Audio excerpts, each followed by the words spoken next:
A man arrives at the dining car of a train to order a cup of hot water, but finds himself unable to understand the waiter's Turkish. If it weren't for the man behind him who steps in to reprimand the waiter, he wouldn't have even been able to get a drink of hot water tonight. The man can tell at a glance that he is from America, so he approaches with interest to strike up a conversation. He is curious about why this man before him would travel thousands of miles to come to Turkey all alone. This man named McCall tells him that he is here to find a perverted man who kidnapped his ex-wife's daughter from America, a deed done solely to spite the ex-wife with total disregard for a mother's breakdown. He wants to find this man and offer him a single chance at atonement. As McCall tells the story, the expression of the man across from him gradually turns cold. It turns out he is the very man in McCall's story. Realizing this man is here to cause trouble, he immediately leaves his seat and orders several of his heavy-hitting thugs to handle the problem. McCall takes off his glasses and presses his watch to begin timing,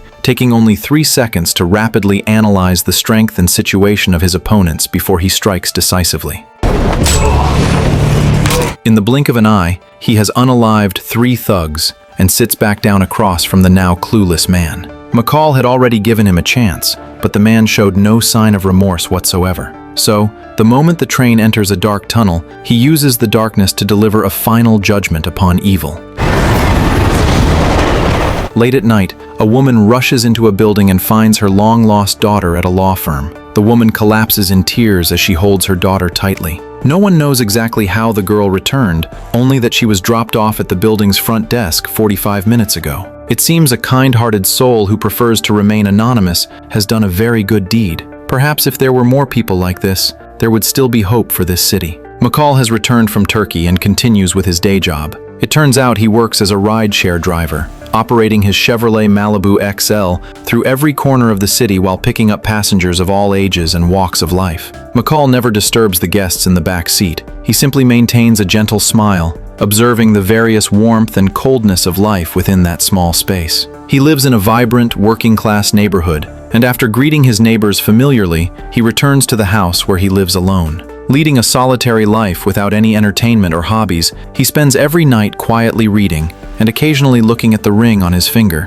which reminds him of his long-deceased love. This is a deep-seated pain within McCall's heart. He keeps trying to reconcile with his past, yet it seems he never truly can. One night, McCall is out on another call. In front of a luxury apartment, a man puts a crying girl into the car and quickly walks away. During the drive, McCall notices the girl in the back seat has disheveled clothes, is slipping in and out of consciousness, and is sobbing, appearing as though she has been drugged and harmed. He drives directly back to the apartment building and finds the room of the man who placed the order. McCall lies and says the man's credit card was declined, allowing him to follow the man into the room. Inside the room are several other men who appear to be financial elites holding a wild party tonight. The man who opened the door pulls out a black card with a maximum limit and arrogantly hands it to McCall, wanting to get rid of him quickly. But he has no idea that the man before him is not someone who can be sent away with a black card. McCall tells the man that he has already sent the girl to the hospital to have her stomach pumped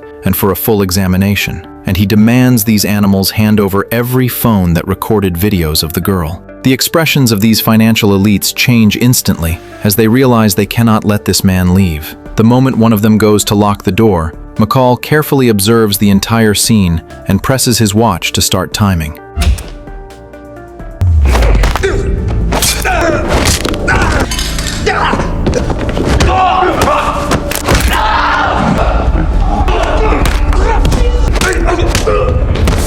After dealing with everyone, he stops the timer, with the entire battle lasting no more than 30 seconds. McCall leaves one intern untouched, sparing him only to call the police. However, to prevent this youth from following the same wicked path as these scumbags, he still delivers a painful lesson. Before leaving, he doesn't forget to tell the groaning young man to give his service a 5-star rating. McCall returns to his home in the community, only to find the lights inside are on. He draws his handgun and quietly opens the door, cautiously entering his own room. It isn't until a woman walks out of the bathroom that he lowers his guard and reveals a smile. It turns out the uninvited woman in his house is his only best friend, Susan. Susan was McCall's former colleague in the CIA operations group, and even after he went into hiding, she has continued to look out for him silently. Susan was the one who helped McCall with his recent business in Turkey. Susan is also the only person who understands the pain in McCall's heart, watching over him like an older sister at all times.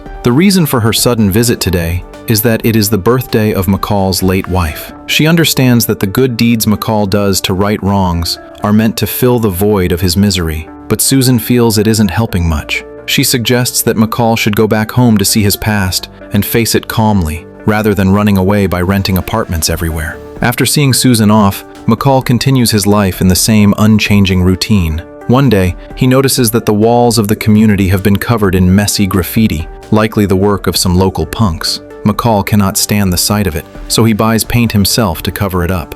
A teenager living in the same community named Miles sees this and offers to do the job for McCall for $250, as he is an art student who has lost interest in school and just wants to make money. McCall thinks Miles is a good kid and agrees to the deal, but adds a condition. Miles must come to paint the wall every day at 3:15 after school, or the deal is off. In the afternoon, while McCall is washing fruit at home, he hears a noise outside and sees that Miles has actually started working, right at the time school lets out. McCall lets out a knowing smile. But just as McCall is immersed in his peaceful life, something happens to his friend Susan. As a senior CIA supervisor, Susan takes on a serious case involving the murder of a CIA operative and his entire family stationed in Belgium. One evening, the operative returned home to find his wife sitting at the dining table, covered in blood, before he was restrained by several thugs and forced to watch his wife be shot. The operative was forced into a chair where the assassin told him they were just following orders,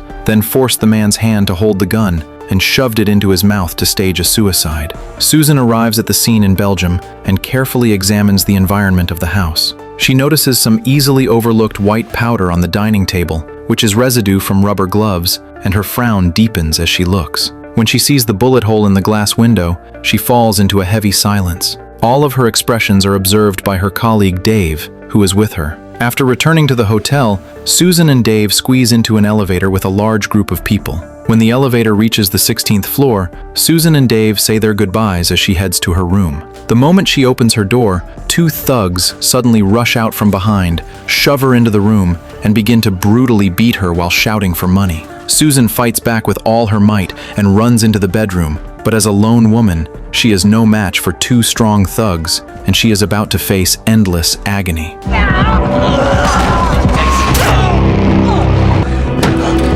Meanwhile, McCall sits in the yard, watching Miles diligently paint a mural on the courtyard wall. He flips through Miles' diary and realizes this kid actually has quite a bit of talent. Just then, his phone rings, and his expression grows increasingly grim as he listens to the call until he is finally left in a state of shock, rushing home to pack his bags for a funeral. He arrives in Washington and steps out of the car near Susan's home, watching from a distance as countless people go in and out of his friend's house. Because he has become a vanished asset of the CIA, he cannot appear directly before these people at this moment. After a private conversation with Susan's husband, Brian, McCall learns the general details of what happened. The CIA promised to investigate the case and find the culprit, but McCall decides to handle it himself, since Susan was his only friend in this world, and it is what he must do. He obtains Susan's phone from Brian, and through the data inside, learns about the case Susan was currently investigating. He also reviews the surveillance footage from the day Susan took the elevator at the Belgian hotel,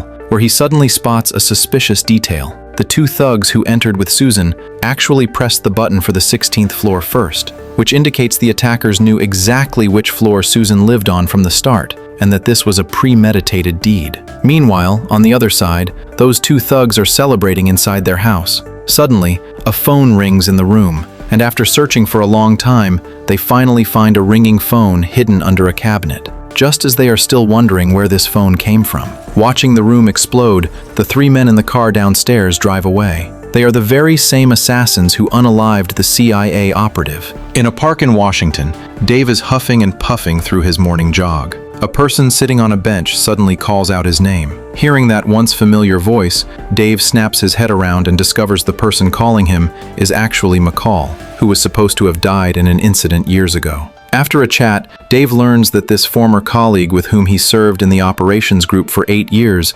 actually faked his own death and has been living a quiet, retired life in hiding with Susan's help. Having not seen each other for a long time, the two reminisce about various good memories from the past. But McCall suddenly shifts the conversation to the matter of the elevator buttons. He tells Dave that Susan's death was not a simple home invasion robbery, but a premeditated hit. Dave also tells him some bad news. The two thugs who unalived Susan have already been blown up in their own home. So, the two decide to investigate the case together to get revenge for Susan. Back home, while McCall is pondering the case, he notices Miles suddenly being called away by two street punks downstairs. He doesn't pay much attention, but silently notes the license plate number of the punk's car. Over the next few days, McCall stays at home without going out, flipping through all the case files related to Susan over and over again. He discovers something fishy about the case Susan investigated in Belgium. The records show the operative committed suicide by swallowing a gun, yet there was a bullet hole directly in the back of his head, which is a very strange way to unalive oneself. A normal person could not awkwardly hold a handgun straight into their mouth and fire.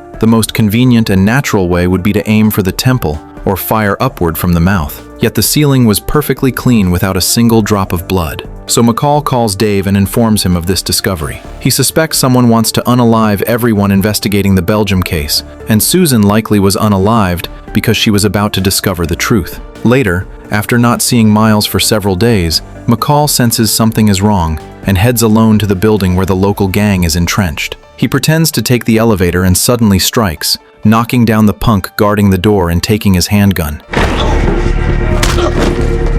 He then makes his way to the 5th floor, quickly dealing with two gunmen before slowly entering the gang's heart while holding dual handguns. At this moment, Miles is sitting among a group of large men who are handing him a gun and urging him to go unalive someone from a rival gang tonight. While Miles sits in silence, hesitating, McCall suddenly bursts in with both guns drawn. He controls the scene, telling everyone not to move, and lies by claiming to be Miles's father to take him out of the room. Everyone is so intimidated by the dual-wielding McCall that they dare not move an inch. But once they reach the 1st floor, Miles shoves McCall away. He doesn't understand why this man would be foolish enough to come here and take him away, saying he doesn't want to go back to painting because it makes no money at all. But McCall grabs the kid and presses a gun against his face. As McCall turns to leave, Miles suddenly calls out to him and asks a question.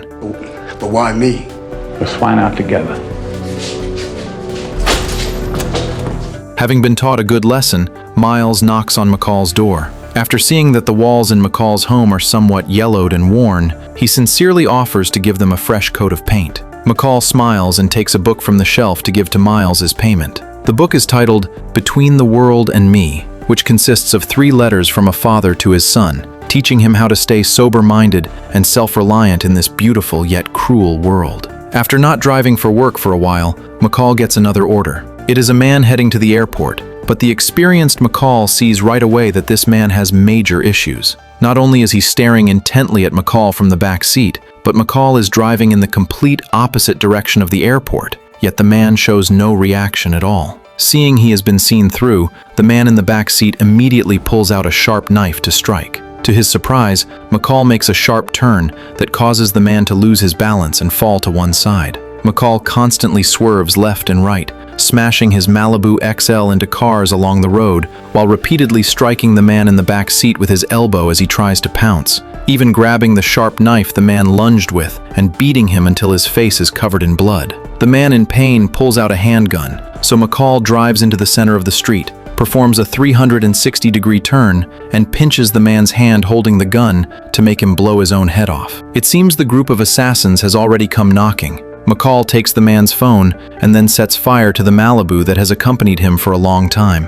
It seems he needs a new job, but before that, he must go see someone once more. In the early morning, Dave is busy taking care of his 2 precious daughters at home when his wife brings in a guest. The visitor is the uninvited McCall. His sudden visit catches Dave off guard, but he quickly adjusts and warmly welcomes McCall. Once the family has left the dining room, the 2 former comrades sit down to talk. Dave doesn't quite understand why McCall has come. McCall pulls out the assassin's phone and mentions that someone tried to assassinate him yesterday. Then he directly uses the assassin's phone to redial the number of his handler. Immediately, the ringtone of a phone begins to sound from Dave's person, and at that moment, he can no longer continue the charade. McCall sternly questions Dave on why he did this, so Dave tells him the reason. It turns out that shortly after McCall faked his death 7 years ago, the CIA disbanded the Special Operations Group. To earn more money to support his family, Dave had no choice but to take the other brothers and start a private business, becoming freelance assassins. They were the ones who handled the Belgium case, but he didn't expect Susan would investigate so thoroughly. To prevent her from tracing it back to them, Dave unalived Susan with his own hands. Immediately after, Dave introduces McCall to the other members of his team, all of whom McCall knows, as they are all former colleagues from the operations group. McCall cannot believe these people would now even unalive their own for the sake of money. McCall makes it clear he intends to get revenge for Susan, and that he will not let anyone before him off the hook. Just as the atmosphere begins to freeze and the tension reaches a breaking point, Dave's wife prepares to take their 2 daughters to school. McCall takes the opportunity to walk out with them, which prevents Dave and the others from unaliving him on the spot, leaving Dave to watch helplessly as McCall walks away while holding his daughter. From this moment on, both sides have laid their cards on the table, and what follows will be a fight to the death. And their first target was Susan's husband, Brian. Resnick and Ari broke into Susan's home while armed, only to find the house completely empty. It turns out McCall took Brian away a step ahead of time, placing him in a secluded motel to prevent him from being silenced. Meanwhile, at McCall's home, Miles is focused on painting the kitchen walls. He is unaware that a group of assassins has already arrived at the entrance of their community. McCall receives a call from Miles and, upon learning the kid is at his house, urgently tells him to leave. Just then, a dog begins to bark in the community, so McCall tells Miles over the phone to check the window and see what is happening outside. Miles sees a person in a raincoat delivering pizza entering the community, having no idea it is Dave's assassin squad. Over the phone, McCall remotely directs Miles to rush to his bedroom. He tells Miles to pull a book from the shelf, where a button is hidden behind it that opens a secret door behind the bookcase. Just as Miles hides in the secret compartment and closes the bookcase, Dave and the others burst into the room. Dave searches the house for a long time before suddenly focusing his gaze on the bookcase. While he inspects the bookcase, Miles, who is hiding in the compartment, has already crawled into a hole to hide behind a full-length mirror. Dave suddenly notices a flash of light reflecting from the mirror in the corner. McCall, who is watching the surveillance remotely, quickly tells Miles to turn off his phone, but it is too late. The meticulous Dave has already crouched before the mirror, sensing that something is wrong with it. Just as he pulls out his handgun and aims at the mirror to fire, his phone suddenly rings with a call from McCall. This phone call diverts Dave's attention away from the mirror. Miles gasps for air, relieved that he has narrowly escaped with his life. McCall tells Dave to settle everything at a place they both know well before hanging up the phone. Dave lies on McCall's bed and thinks for a long time before finally figuring out where the place McCall mentioned is. He immediately takes all his subordinates and leaves the house. Seeing the group leave, Miles finally breathes a sigh of relief and waits a good while before emerging from the secret compartment. Looking at the empty house, he prepares to head out and leave. To his surprise, the cunning Dave has been waiting at the door all along, like a predator at a watering hole. McCall drives to a seaside town that has already been cordoned off and evacuated due to a typhoon. He pulls out a police badge to gain entry into the town. The town is already deserted, and this is the very place McCall has been running away from. It turns out this was where he and his late wife once lived, and he chooses to make it the final battlefield. Dave also arrives with his men, and they encounter the police blocking the road. Dave doesn't waste words and directly pulls out a handgun to deal with the officer before driving straight in. Dave is also very familiar with this place, as McCall and his wife once took him in and helped heal his mental wounds during the darkest period of his life. The group of assassins stops in the center of town, and everyone fans out with assault rifles to search for McCall's silhouette in the various houses.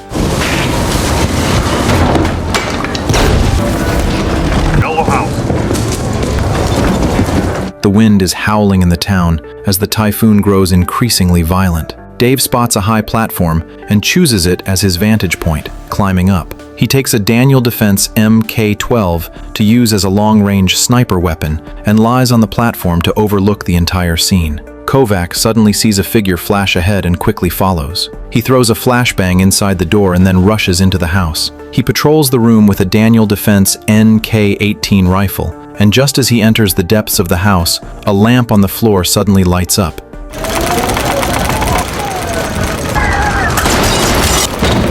Kovac is impaled by a harpoon gun. Kovac, come back! Ari arrives in an alleyway, where the wooden boards on both sides are plastered with photos of Susan. Just as he reaches out to tear one away,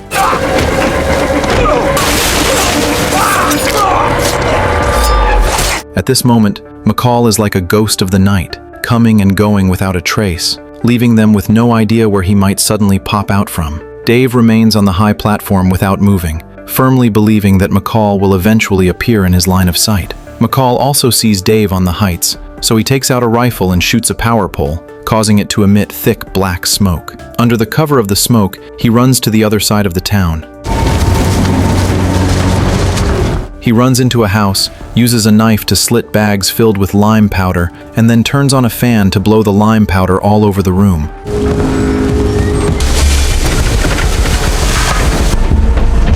Resnick sees McCall and follows him, but fearing he will be unalived upon entering, he throws a grenade into the room. The grenade meets the room full of lime powder, triggering a massive explosion that leaves Resnick a bloody mess.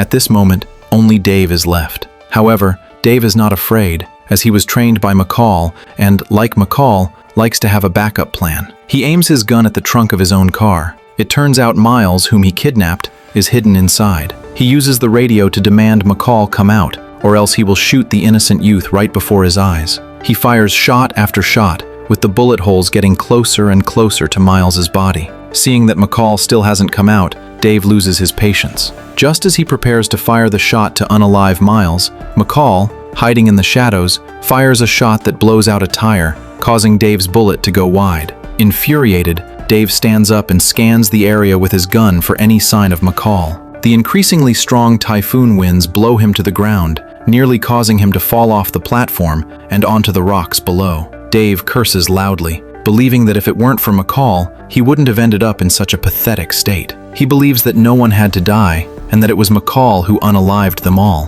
He has no idea that McCall has already arrived behind him. The two engage in a fierce, close-quarters struggle.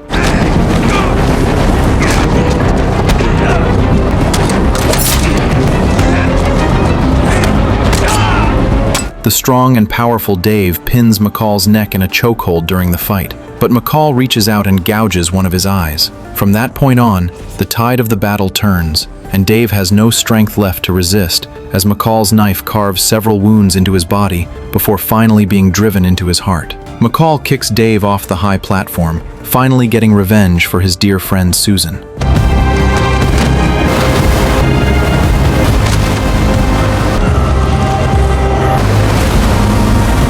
Afterward, McCall rescues Miles from the trunk and takes him into a house to shelter from the wind. Looking at a photo of McCall with a woman in a wedding dress, Miles finally realizes that this place was McCall's home. Having settled everything, McCall sits in a chair and gently strokes the photo of his late wife. Having finally found the courage to return here, he seems to have found some kind of answer. Everything returns to its proper track, and Miles goes back to school. He also completes the mural on the apartment's brick wall, which depicts a vibrant road full of the breath of spring and prosperity. Under the shining sun, everything looks so beautiful. After going through so much, this young man has finally found the correct way to get along with this world. McCall gazes out at the boundless blue ocean with a smile on his face. Perhaps, at last, he has found his inner peace.